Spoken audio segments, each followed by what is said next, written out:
Welcome one and all to another edition of the Defo Show with Lubie right here on the 5 Reasons Sports Network, brought to you in part by Water Cleanup of Florida. With over 60 years of combined experience, water cleanup between, of course, Michael, Robert, and all their people, Water Cleanup of Florida brings something to you that not every company can bring. Not only you can trust them because of all that experience, but with their licensed contractors and the ability to reach out to them 24/7, 24 hours a day, 7 days a week, you can know that your problem will get looked at and handled without doing a ton of research, without having to wait to the next day. Because, again, I've talked about this a few weeks ago. We were confronted with a fridge problem, which isn't the end of the world in life, but it's not the dream. And it was at night. So I had to wait till the next day to reach out to someone. And they really weren't. It took a while to get them. And then they had to the next day. And it was a whole thing. And I just sit back and think, wow, what if something happened with my home? Well, you know what? Now I don't have to worry about that if it's water damage, fire, or mold, because I know Water Cleanup of Florida is out there to not only assess the situation, but be able to fix it as well. And again, you can reach them 24/7. Just give them a call, 954-579-0356, 954-579-0356, or hit them up on search them on their website, WCUFL.com, WCUFL.com. Also on the socials, Facebook, Instagram, Twitter, at Water Cleanup FL. If you mention 5 Reasons or Lubie, 5 Reasons or Lubie, you'll get a free inspection during business hours. Water Cleanup of Florida. We clean up your schmutz. The schmutz seemed to be mounting for the Florida Panthers last night. Down 3-0, facing a 3-2 deficit. They were at home. And then they remembered they were the number 1 seed, the President Trophy winner of the best record or the most points in the NHL regular season. And they played like the team we saw all regular season long and haven't seen in these playoffs yet. And when scored 5 unanswered goals, we talk with the one and only Dave Hyde, not only about the Panthers, but we talk lots of Heat as the Miami Heat barraged the Philadelphia 76ers in Game 5 Tuesday night. They're up 3-2. They go up to Philly tonight to try and end that series in Game 6. The odds makers are against them. The national media's been against them. We talk more about them, the Miami Heat, and, of course, Florida Panthers right here with South Florida Sun Sentinel's longtime sports columnist, the great award-winning Dave Hyde, on the Defo Show with Lubie on the 5 Reasons Sports Network. One of our favorites here on the sports scene, and Gergel's saying and acknowledging he's a huge fan of the great South Florida Sun Sentinel sports writer, Mr. Dave Hyde, who joins us here on the show. David, how are you on this fine Thursday? I'm doing well. We got the Heat win, the Panthers win last night. You've been back and forth. Yeah. Heat, Panthers, Heat. Schlepping on 90. Well, I guess the Heat arena, as you said last time you were on the show, pretty close to where you reside, so that's not too much of a schlep. Panthers a little bit of a different story. All right, let's get into the Heat a little bit, Dave Hyde. They lose those 2 games in Philly. We see the difference with Embiid in there, and it looks like that's only going to escalate his effectiveness. And then they throw in a stinker. I mean, you would have thought that they were out with Allen Iverson on South Beach the night before the game, or the day of the game, because they came in with nothing against the Miami Heat, who suddenly resurrected their game from the grave and looked like themselves again as the number 1 seed in the East. Philadelphia actually favored tonight by 2 and a hook. I find that a little surprising after what we saw in game number 4 or game 5. What do you think? I mean, is that a sucker bet? Did the Heat find their game? And it does look like Philadelphia is damaged goods at this point with Embiid getting knocked around like Jerry Quarry.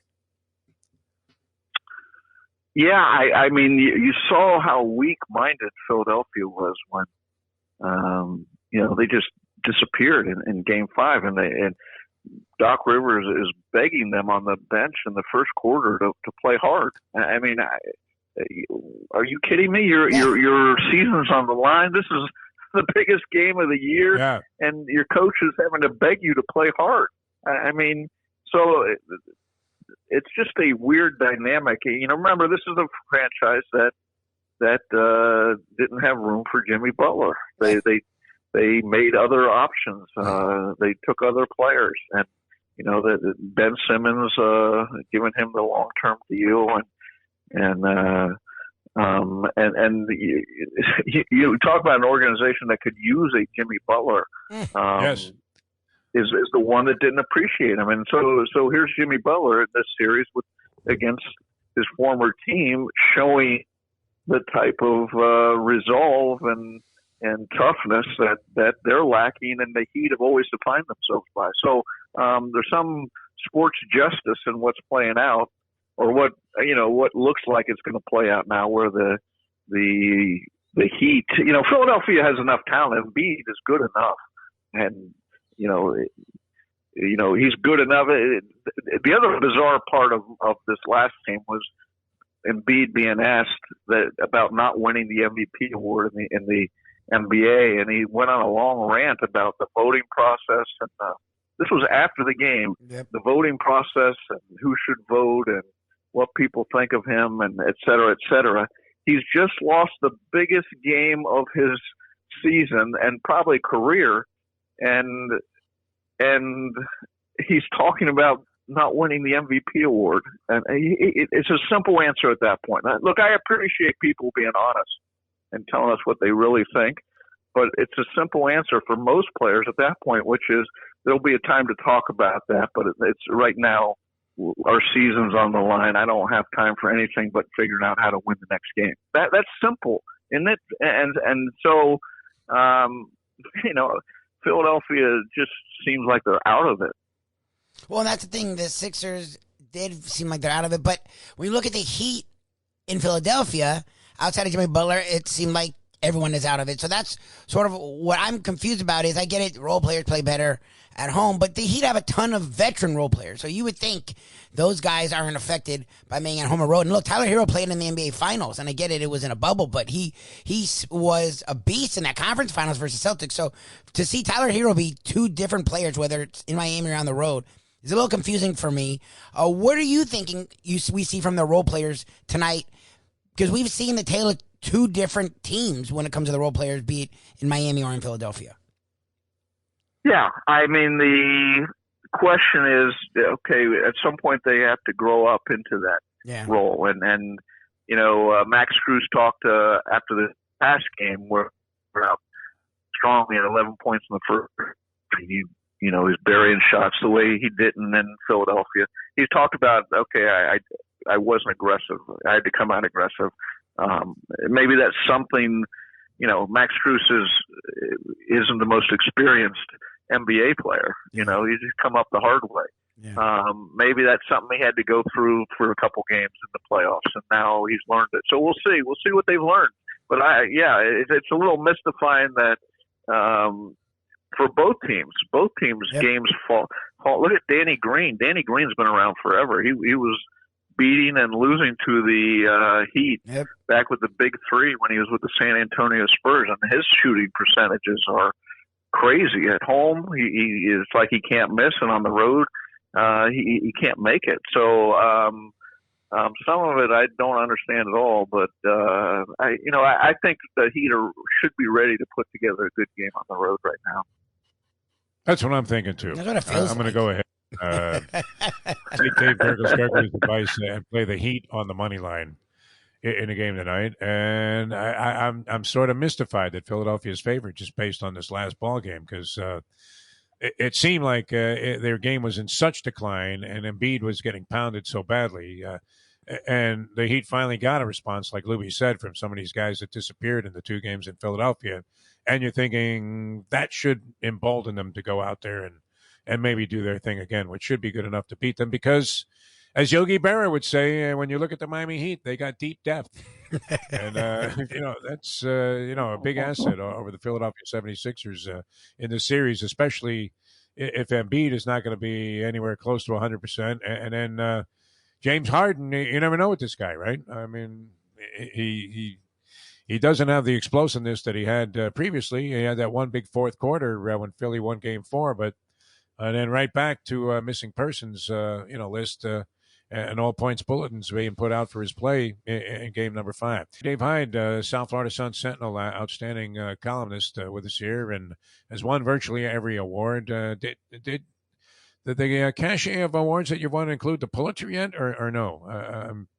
I don't want to cheese you out. Let me look at my mantle. No I guess Pulitzer? I never thought of it, but I guess I haven't won the Pulitzer. No, I have not. I'm a sports writer. Sports writers don't win Pulitzers.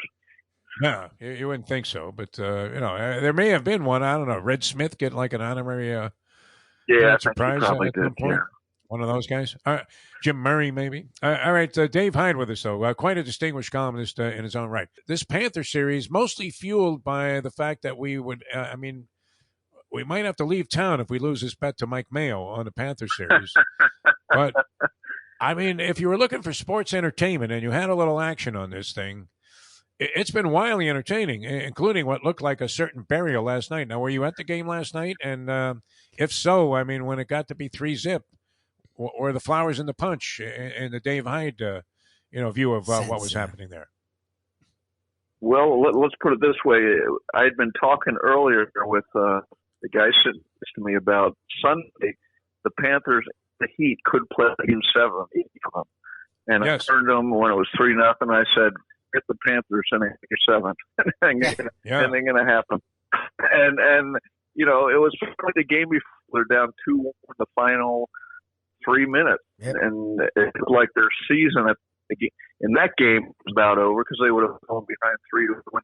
And certainly in last night, 5, when they're down 3-0 in the second period, it looked like, okay, they're about folding their tents.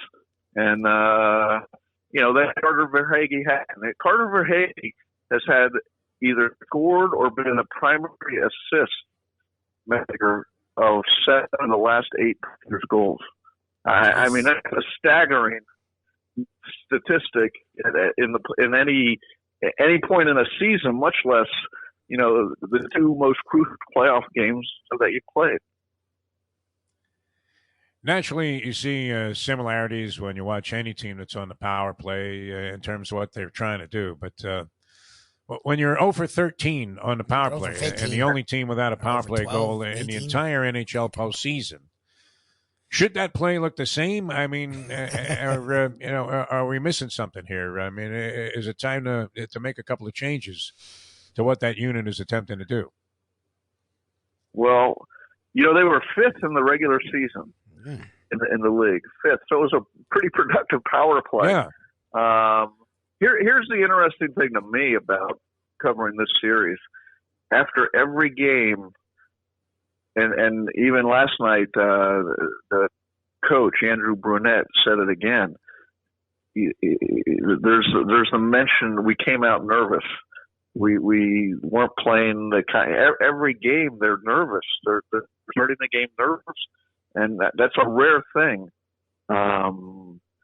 First of all, to admit and for a playoff team to be too at this point, this deep in a series, to be playing nervous at the start, and that's put them in holes. So at some point they got to overcome their nerves. Whether it's and I'm sure there's pressure by now on the power play when I think they're 0 for 16 at this point. Yeah, like 16. Okay, 15. 15 or 16, yeah. They had 2 or 3 last night, and they went to the game 0 for 13. So. Yeah. So almost impossible. Almost impossible. It is. Washington has 5 playoff power play goals. The Panthers have 0 in a 5 games. That's 1 goal a night. That's how seasons rise or fall on these type of on the power plays and the penalty kills. The question I don't have the answer for is, any team ever won a playoff series without scoring a power play goal? I would, maybe there's some other outlier out there, but yeah, I think not. But maybe in a 4-game sweep, the team got shut out on a power play. This is remarkable though, because it isn't as if. And you mentioned they had a potent power play during the regular season, but it isn't as if they're not creating opportunities there. They can't hammer anything home when they are on a power play for some reason. Maybe that's an aberration, that stat, but every power play I see looks pretty much the same, at least as the Panthers are trying to execute it. And you would think at some point maybe they'd try to mix it up a little bit in the off day and say, let's try something a little bit different. But it seems like, and all of a sudden, we're all hockey experts, No, right? of course. But yeah, right. I mean, but from my just looking at what they do, it seems very similar. Play after play, whenever they have the opportunity, and it isn't working. So you're thinking, hey, maybe try something else, a different personnel configuration or something. But it just hasn't been successful. Brunette said after the game he thought the game swung when they had a really good power play I think it was the end of the first period. Yeah. And as you said, it's not like they're not getting chances on a lot of those power plays. They're just not scoring. But I don't know. It's just staggering. It's hard to imagine them having a series lead. Washington's really kind of playing the series that they figured they had to play. They're slowing down the Panthers. They're making it ugly. They're counterattacking more than attacking. Because they know they can't skate with the Panthers, but they're making it. They've been right there the last two games to steal the series, but right now it looks like the Panthers are in command. They're up 3-2. One more, go to Washington, and they know they have the fallback of the coming home again in Game 7. Let's hope they're not counting on that. I don't want that. No. I don't want to get to a game 7 with this Mayo thing hovering over us. And it'll be ugly. Imagine how insufferable he'll be. And Mike Mayo well, having traveled with him all over the world. But how insufferable is this guy going to be if we have to wait a year, for another chance to, be right on this proposition bet? All right, the Miami Heat. Go ahead, Dave. At 3:00 last night, you must have got a text from Mayo. Oh, no, we got a lot of them. I didn't even pick up my phone. I actually had you're not going at thrown it. it in the back seat of the car when I was driving home because I heard it going off there. But it mounted to come back, and that pretty much silenced Mayo for at least the time being. And as I said, was he always like that? Just grumpy and insufferable? Guys live. Oh, he's been terrible. He's always been awful. He's always been awful. Yeah. And you know what? He knows wine too. He's the one who has to pick out the wine at dinner because he knows what good wine is. Right. He's a sommelier all of a sudden, this guy. Yeah, he was eating chicken wings at the Anchor Bar and thinking that was a delicacy at one time, and now all of a sudden he's Mr. Food. It's unreal. Dave, always a pleasure. November for the book. Great stuff on Jimmy Johnson. I know it has to be one of the more entertaining aspects of your brilliant career to be hanging with the Jimmer and going over all of these different things about his life and his career. So should be a fascinating read when it comes out in November. Always a pleasure, my friend, and we'll talk to you soon. And if Mayo loses, once again, you're invited to the dinner. Oh, that'd be. I at least want a picture of him, looking upset at dinner. That'll be tremendous. But thanks for having me, Defo. You're the best. Yeah. Oh no, always a pleasure. Dave Hyde, the Sun Sentinel, with us here on the Defo Show. Big thank you once again to longtime South Florida sports columnist with the Sun Sentinel, Dave Hyde. Follow him up on Twitter at Dave Hyde Sports. We always enjoy talking to him. He's covered South Florida sports for, I think, over 3 decades. You wouldn't know it. He's a young man at look, at heart, but has great perspective. We love talking to him. We love our conversations with him. And he is covering both series, literally bouncing back and forth between the Miami Heat and the Florida Panthers. Right now, both sitting up 3-2, which a few days ago, it didn't feel like that. So we're feeling a little bit higher, happier, and Dave Hyde seems to be a little bit more resolved. No, we didn't talk about the Miami Dolphins and whatever's going on, practices, whatever, and the Tua throw. If you've watched what's going on with the Dolphins and anything with Tua, he's been throwing like a beast. He's looked really good, and he's been throwing to Tyreek Hill in their personal practices. This isn't even OTAs. I don't even know if it has a title what's going on with the Dolphins right now. So the only issue is that the Dolphins put it out themselves, which is dumb. Like we always joke, Defo will look at highlight reels and fall in love with guys, and I'm like, you never see bad on a highlight reel. Well, only the Dolphins. He threw it, and Hill caught it and ran, and they were excited. But yes, if you break down the throw, he threw it late, and it was short. It was a stupid pass. It didn't matter. And it would never matter. The only problem that I have with the whole thing was that the Dolphins put it out themselves. Like, anyone who's watched any video, Tua's people, Dolphins, anyone has been releasing these videos where Tua looks great. So if you're going to, as a Dolphins, put out a PR reel make it his best throws. Don't make a dumb throw. It wasn't a good throw, but who gives a shit? Like, who? It wasn't a good throw, but who cares? Like, this not even the season, preseason, mini camp, training camp. This isn't even OTAs. I don't know. I guess it's sort of considered an OTA, but I don't think what's going on with the Dogs right now has any name. So who cares about the throws? So we didn't talk about that at all. I find it meaningless.